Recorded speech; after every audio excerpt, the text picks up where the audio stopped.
ঐক্যমত কমিশনকে বলতে চাই, আপনারা আপনাদের দায়িত্ব আজকে 31শে অক্টোবর আপনাদের মেয়াদ আজকে শেষ হয়েছে। আমরা দেখতে চাই আগামী 2-1 দিনের মধ্যে আপনারা ফেব্রুয়ারি মাসে নির্বাচন, একই দিনে গণভোটের যে আয়োজন, সে ব্যাপারে আপনারা সিদ্ধান্ত জানাবেন। একটা অন্তর্বর্তী সরকার বিদ্যমান সংবিধান এবং সংবিধানের 106 ধারাতে রেফারেন্সের ভিত্তিতে সরকার শপথ গ্রহণ করেছেন। হ্যাঁ, সরকার কিছু এক্সট্রাঅর্ডিনারি পদক্ষেপ গ্রহণ করছেন।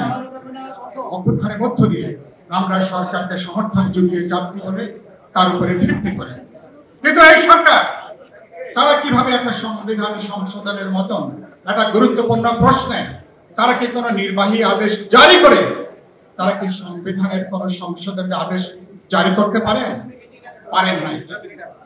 বাংলাদেশে গত 53-54 বছরের কোন দ্বিতীয় নজির নাই। সারা দুনিয়া সংসদীয় ইতিহাসে এর কোন দ্বিতীয় নজির নাই। এবং ঐক্যমত কমিশন যে পরামর্শ দিয়েছেন, সরকার যদি সে পথে হাঁটে, তার মানে বিদ্যমান সংবিধানের বিরুদ্ধে, যে সংবিধান ছুঁয়ে আপনারা শপথ নিয়েছেন 14 মাস, যে সংবিধানের অনুসারে আপনারা ক্ষমতায় আছেন, বাস্তবে তার বিরুদ্ধে তাকে বাস্তবে নাল এন্ড ভয়েড করে তাকে বিসর্জন দিয়ে আপনাদেরকে সরকারে থাকতে হবে। এই ম্যান্ডেট আমরা আপনাদেরকে দেই নাই, এই এখতিয়ার অন্তর্বর্তী সরকারকে আমরা কেউ দেই নাই। খুবই দুর্ভাগ্যের কথা, ঐক্যমত কমিশন কিভাবে এরকম একটা প্রস্তাবনা তারা দেয়। তারা বলছেন কি, বিশেষজ্ঞদের পরামর্শে আমরা এগুলো দিয়েছি। দেশটাকে বাস্তবে আপনারা কোথায় নিয়ে যেতে চান? আপনারা কি নতুন করে একটা সংঘাতের দিকে কি আপনারা কি নিয়ে যেতে চান? আমি মনে করি এই জায়গায় দাঁড়ানোর কোনো সুযোগ নেই। এখন যে পরিস্থিতি, এখনো কোনো সিদ্ধান্ত হয়নি।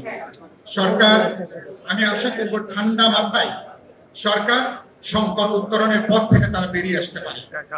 1 নম্বর প্রস্তাব, সরকার ঐক্যমত কমিশনের যে সমস্ত ব্যাপারে আমরা একমত হয়েছি তার উপরে সরকার তারা অবস্থান গ্রহণ করবেন।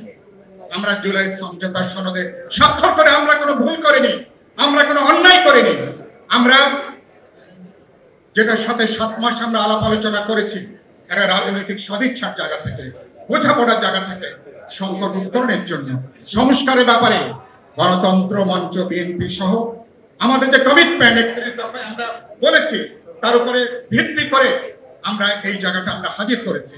সরকার তার উপরে আজকে আপনারা দাঁড়াবেন। আপনারা 2 নম্বর হচ্ছে, আমরা বলেছি নির্বাচনের দিন গণভোটের ব্যাপারে আপনারা একটা আদেশ বা প্রজ্ঞাপন আপনারা জারি করতে পারেন। কারণ এর আগে এখন যে সময় বাংলাদেশ 2টো নির্বাচনের ঝুঁকি বাংলাদেশের পক্ষে নেওয়া সম্ভব।